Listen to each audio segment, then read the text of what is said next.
ಬೇಕನ್ನು ಹಾಗೆ ಕರೆಯ ಆಯ್ತು. ಓಡೋಡುಗು ನೋಡ್ತಾ ಇದ್ದೇನೆ, ಏನೋ ವಿಷಯ ಸಿಗಂತಾಯ್ತು. ಹಾಗಾಗಿ ನನ್ನಿಂದ ಏನಾಗಬೇಕು ಹೇಳಿ.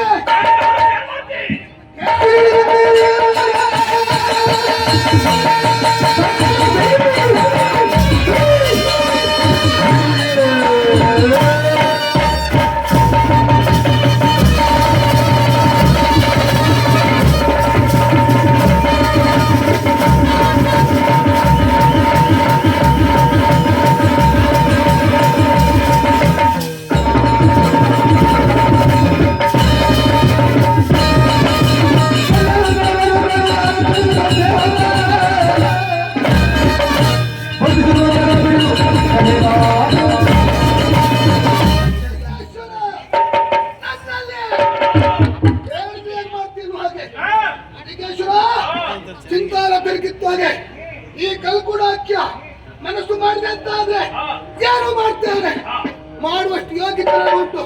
ಆದ್ರಿಂದ ಕ್ಷಣದಲ್ಲಿ ಮಾಡಿ ಬರೆಯುತ್ತೇನೆ. ಹೇಳು.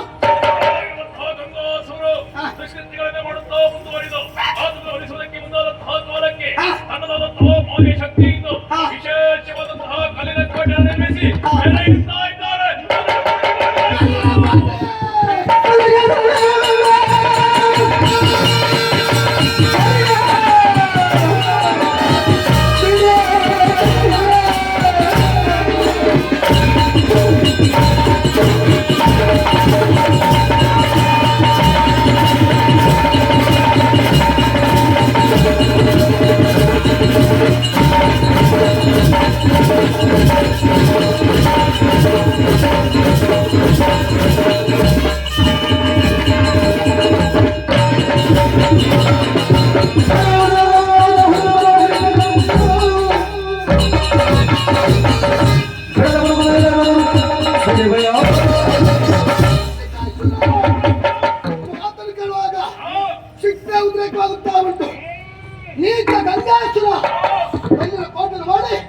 ಅವಿತುಗಳಿದ್ದಾರಂತಾದ್ರೆ ಆ ಕಲ್ಲಿನ ಕೋಟೆ ಪುಡಿ ಪುಡಿ ಮಾಡಿ ಅವ್ರು ನಾಳೆ ಹೇಳ್ಕೊಂಡು ಬರ್ತಾರೆ.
ನಾವಿರುವುದು ಹಾಗೆ.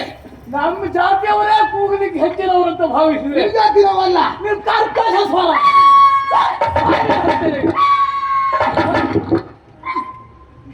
ನೀನು ಎಲ್ಲಿ ಕೂಗಿಸ ಮತ್ತೆ ನನ್ನ ಮುಂದೆ ಸ್ವರ ತೆಗಿಬೇಡ. ಎಲ್ಲಿ ಕೆಟ್ಟದ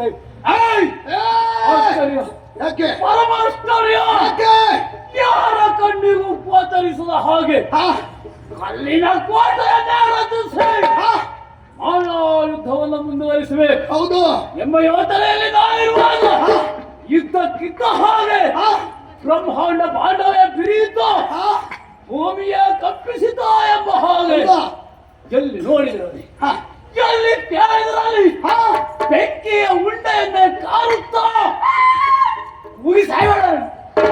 ಬಾಯಿ ಮೇಲೆ ಮೊತ್ತ ಹೊಡಿಬೇಕು, ನಿನ್ನ ಬಲ ಹಿಂದೆ ಹೋಗ್ಲಿ, ನನ್ನ ಶಾಪ. ಆಯ್! ಹೊರ ಹಿಂದೆ ಹೋದ್ರೆ ನಿನಗೆ ತೊಂದ್ರೆ. ಕೂಗುವವರೊಬ್ರು ಬೇಕಲ್ಲ, ಅಲ್ಲ ಮತ್ತೊಬ್ಬ ಹುಡುಗಬೇಕಾಗ್ತದೆ. ಅದೇ ಹೇಳುದು. ಹಾ ಆಯ್! ಅದಲ್ಲ ಕೆಟ್ಟ. ಎಲ್ಲಿ ಉಪದ್ರ ಕೊಟ್ಟು ಸಾಯ್ತೀನಿ ಹೇಳೋ ನೋಡು. ಏನೋ ಕಲ್ಲಿನ ಕೋಟೆಯನ್ನ ಪ್ಯಾದಿಸಿ ಹಾ ಒಳ ಪ್ರವೇಶ ಮಾಡ್ತಾ ಇದ್ದಿ. ಹಾ ಇಂತಹ ವಿಚಿತ್ರವಾದದ್ದನ್ನು ನಾನು ಕಂಡವನಲ್ಲ. ಹೌದಾ ಅಬ್ಬಬ್ಬಬ್ಬಬ್ಬಬ್ಬಬ್ಬ! ಹೇಗೆ ಏನು ವೈಭವ! ಹಾ ಬರುವಾಗ ಎಷ್ಟು ಮಂದಿ ಮಾರ ಎದುರಿಗೆ, ಅತ್ತ ಇತ್ತ ಸುತ್ತಮುತ್ತ ಎಲ್ಲ ನೋಡು. ಬೆಂಕಿಯನ್ನು ಉಗುಳುತ್ತಾ ಹಾ ನಿನ್ನ ಹಿಂದಿಷ್ಟು ಜನ ಮುಂದಿಷ್ಟು ಜನ ವಾದ್ಯಘೋಷ. ಅದು ಹಾಗೆ ಅದು. ಕೆಲವೆಲ್ಲ ಗಾಣಗಳು ನನ್ನ ಹಿಂದೆ ಮುಂದೆ ಇರುವುದು, ಹಾ, ಅವರೆಲ್ಲ ನಮ್ಮ ವೈಭವಕ್ಕೆ. ವೈಭವಕ್ಕೆ ಹಾ ಏನು ಶೃಂಗಾರ, ಹೌದು, ನಮ್ಮವರೇ. ಏನು ವೈಭವ. ನಮ್ಮವರೇ. ಅಬ್ಬಬ್ಬಬ್ಬ! ಎಲ್ಲ ನಿಮ್ಮವರೇ, ಎಲ್ಲ ನಮ್ಮವರೇ. ಬಿಟ್ಟಿಲ್ಲ ಜಾತಿ ಮಕ್ಕಳೇ. ಹಾ ದೈವಗಳು, ದೈವಗಳು. ಹೆಣಗಳು ಏಯ್! ಏನೋ ಆದ್ರೆ ಕೆಲವು ತೆಂಗಿನ ಮರ ಮಾತ್ರ ನೀನು ಈ ವರ್ಷ ತೆಗೆದೇ ಯಾರು ನೀರೇ ಸುಮ್ಮೀರ ಬೇರೆ ಹಬಡಿರು ತೆಂಗಿನ ಮರ ತೆಗೆದಿದ್ದಲ್ಲ, ತೆಂಗಿನ ಸುಳಿ ತೆಗೆದಿದ್ದು. ಇವ್ರೇ ತೆಗೆದ್ರಟ್ಟಿಲ್ಲ ಮಾರಾಯ. ಹಾ ಎಲ್ಲಿಯಾದ್ರೂ ತೆಗೆಯುವಾಗ ಬುಡ ಸಮೇತ ತೆಗೆದ್ರೆ ಹಾ ಅದು ಒಳ್ಳೆ ನೀರಾಗಿ ಹೋದ್ರೆ ಕೊಳ್ತೋದ್ರ ಸುಳಿ ಕಷ್ಟ. ಯಾರು ಹೇಳಿದ್ರು? ಅವ್ರು ಬುಡದಲ್ಲಿ ತೆಗೆಯುವುದಿಲ್ಲ, ಸ್ವಲ್ಪ ಮೇಲ್ಮೇಲೆ ತೆಗೆಯುತ್ತಾರೆ. ಅವ್ರು ತೆಗೆದಿದ್ರೆ ನೀನ್ ಎಲ್ಲಿ ಯಾರು ನಾವು ತೆಗೆಯುವುದ? ಸುಮ್ಮನೆ ನಾವು ದೈವಗಳು. ಕಾಡ್ಬೇಡ, ಅತಿಗೆ ದೂತ ರಕ್ಷಣ. ಏನು ಎಲ್ಲಿಯಾದ್ರು ತೆಂಗಿನ ಸುಳಿ ತೆಗೆದ ಕ್ಷಣ ಸಾಯ್ಲಿಕ್ಕಿಲ್ಲ ತೆಂಗಿನ ಮರ. ಸತ್ತು ಹೋಯ್ತು ಅಂತ ಆದ್ರೆ ಉಳಿದ ತೆಂಗಿನ ಮರದಲ್ಲಿ ಇದ್ರಲ್ಲಿ ಎಷ್ಟು ಫಲದ ರೂಪದಲ್ಲಿ ಕೊಡ್ತೇನೋ ಇದಕ್ಕೆ ಇಮ್ಮಡಿಯಾಗಿ ಕೊಡ್ತೇನೆ. ಆ ಮರದಲ್ಲಿ ನಾನು ಇಮ್ಮಡಿ ಇಮ್ಮಡಿಯಾಗಿ ಅಂದ್ರೆ ಒಂದು ಲೆಕ್ಕಾಚಾರ ಉಂಟಾ? ಲೆಕ್ಕಾಚಾರ ಉಂಟು. ಎಷ್ಟು ಮರ? ಹಾ ಒಂದಕ್ಕೆ 2, ಎರಡು, ಎರಡಕ್ಕೆ 20, 20, 20ಗೆ 30. 30. ಹಾ 30. ಅಲ್ಲಿ ಮುಗಿಲಿಲ್ಲ. ಹಾ. 30ಗೆ 60. 30ಕ್ಕೆ 60. ಇಮ್ಮಡಿ ಇಮ್ಮಡಿ. ಇಮ್ಮಡಿ. ಹಾ 60, 60, 90. ಇಮ್ಮಡಿ ಇಮ್ಮಡಿ 90. 90, 180. ಯಾವಾಗ 180 ಆಯ್ತು ಅಲ್ಲಿಗೆ ಕೊಯ್ಯ. ಅದು ನಿಮ್ಮವರು.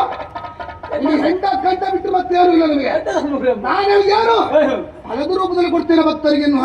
ಫಲದ ರೂಪದಲ್ಲಿ ನಂಬಿದವರು ಇದು ಸಿರಿ ಹಾ. ಹೆಣ್ಣಪ್ಪರಿಗೆ ಉಡುಗೆ, ಉಡುಗೆ. ಭಕ್ತರ ಕೊಡುಗೆ. ಓ. ಭಕ್ತರ ಕೊಡುಗೆಯಿಂದಲೇ ನೋಡು ವೈಭವ ನೋಡು. ವೈಭವ ನೋಡಿ, ವೈಭವ ಎಲ್ಲ ನಮ್ಮ ಸದ್ಭಕ್ತರು ಇವರಲ್ಲ.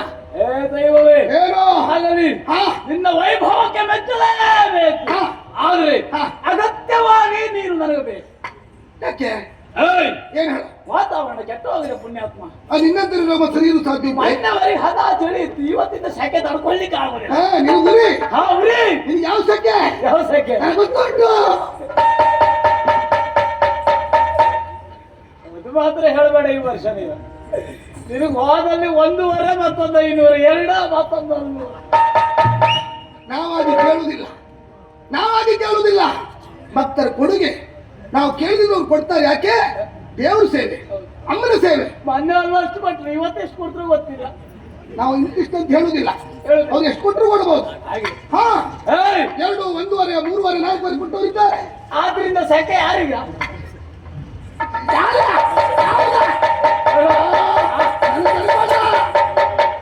ಬಿಟ್ಟಿಲ್ಲ ಮಾರಾಯ. ಆ ಸೆಕೆ ನಿನಗೆ ಇರ್ಲಿ, ನನಗೆ ವಾತಾವರಣದ ಸೆಕೆ. ಹೌದಾ?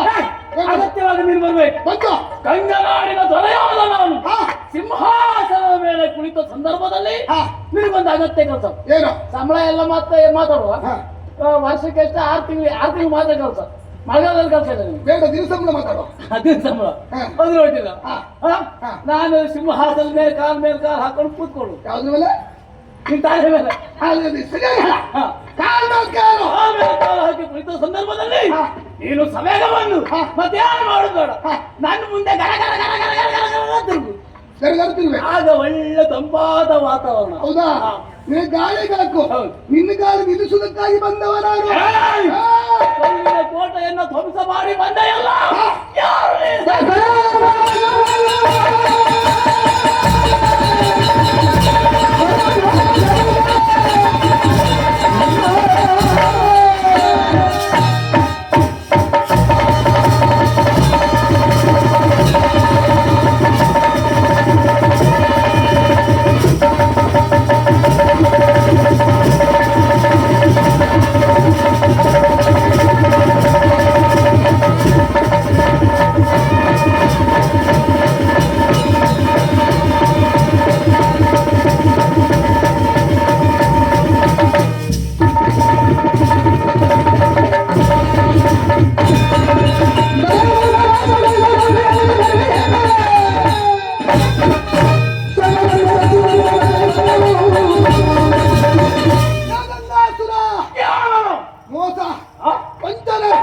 ಮಾಯಗಾರ ಆ, ಎಲ್ಲವೂ ನಿನ್ನದೇ ಅಡಕವಾಗಿದೆ. ಅಸುರರು ನಿಜ ಮಾಯಾವಿಗಳು. ಗೊತ್ತುಂಟು ನಮಗೆ. ನೀವು ಉಳಿದವರಾದರೂ ಮಾಯಾವಿದ್ಯೆಯನ್ನು ಕಲಿಯಬೇಕು. ಹಾ, ರಾಕ್ಷಸರು ಹಾಗಲ್ಲ, ಹುಟ್ಟು ಗುಣ. ಹುಟ್ಟುತ್ತಲೇ ಮಾಯಾವಿಗಳು. ಗಂಗಾಸುರ ಆ, ಇಲ್ಲಿ ಬಂದು ಮಾಡಬಾರ ಕೆಲಸವನ್ನು ಮಾಡುತ್ತಾ ಇದ್ದವನೇನು? ಏ ಏನು? ಕಣ್ಣು ಅವನಿಗೆ ತಂದು ಕೊಟ್ಟೇನೋ? ಗೊತ್ತಿದ್ದೇವೆ. ಕೊಟ್ಟಿದೆಯಾ? ಗೋ ಬ್ರಾಹ್ಮಣ ಹಿಂಸಿಸಿದೆಯಾ? ಸರಿ. ಶಿಶು ಮಕ್ಕಳು ಕೊಂದೆಯಾ? ಶಿಶು ಬೇರೆ ಮಕ್ಕಳು ಬೇರೆ. ಹೌದು. ಶಿಶು ಸಣ್ಣ. ಶಿಶು ಅದು ಸಣ್ಣದು. ಅದೇ ಶಿಶು. ನಿನಗೆ ಅದರಿಂದ ನಂತರ ನಿನಗೆ ಶಿಶು ಇವತ್ತೇನು ಸಿಗುದಿಲ್ಲ. ನನಗಾಗತ್ತೆ ಇಲ್ಲ. ಆ ಶಿಶು ಸರಿದೆ. ಮಕ್ಕಳು ದೊಡ್ಡ ಸ್ವಲ್ಪ. ಸ್ವಲ್ಪ ದೊಡ್ಡ. ಆ ಬಂದಿದ್ದಾರೆ. ಬಂದಿದ್ದೀಯಾ? ಎಲ್ಲವನ್ನು ಹಾಳು ಮಾಡಿ ತಾನೇ ತಾನೇ ಮೆರೆಯುತ್ತಾ ಇದ್ದೀಯಾ? ಕಲ್ಲಿನ ಕೋಟೆ ರಚನೆ ಮಾಡಿದೀಯಾ? ಸರಿ. ಕಲ್ಲೆಲ್ಲ ಉಂಟು ಈಗ? ಎಲ್ಲ ಸುಳ್ಳಲ್ಲ. ಹಾ, ಎಲ್ಲ ಕೊಲ್ಲು ಹೊಡೆಯುವ ಯಾರು ಸಿಗುವುದಿಲ್ಲ ಅಂತಿದ್ದೆ. ಕಲ್ವಡಿಯವರು. ಏ ಒಬ್ಬ ಸಿಕ್ತಿಯ. ಯಾರ? ಕಲ್ಲಿನ ಕೋಟೆಯನ್ನೇ ಬೆಳೆಸಿ ಬಂದಿರುವ. ಕಲ್ಲಿನ ಕೋಟೆ ಪುಡಿ ಪುಡಿ ಮಾಡುವ ನಾನು. ಯಾರು? ನಾನ ಕಲ್ಲು ಕೂಡ ಹಾಕ್ಯ. ಕೂಡ ವೀರ ವೀರ ಶಿವ. ಹುಟ್ಟಿಗ. ಕಲ್ಲು ಕುಟ್ಟಿಗ. ಓಹೋ. ಕಲ್ಲು ಕೂಡ ಹಾಕ್ಯ. ಏನು? ಬದುಕಬೇಕೆಂಬ ಆಸೆ ಇದ್ರೆ ಔದಾರಿ ಭಿಕ್ಷಾಗಿ ಬಿಡ್ತೇನೆ. ಇಡೀ ನಂದಿಕೇಶ್ವರ ಕಾಲು. ಆ? ಅದಲ್ಲ ಅಂತ ಆದ್ರೆ ನಿನ್ನ ಸಮಾಜ ಆಗ್ತದೆ. ಯಾರು ನೀನು? ಆ.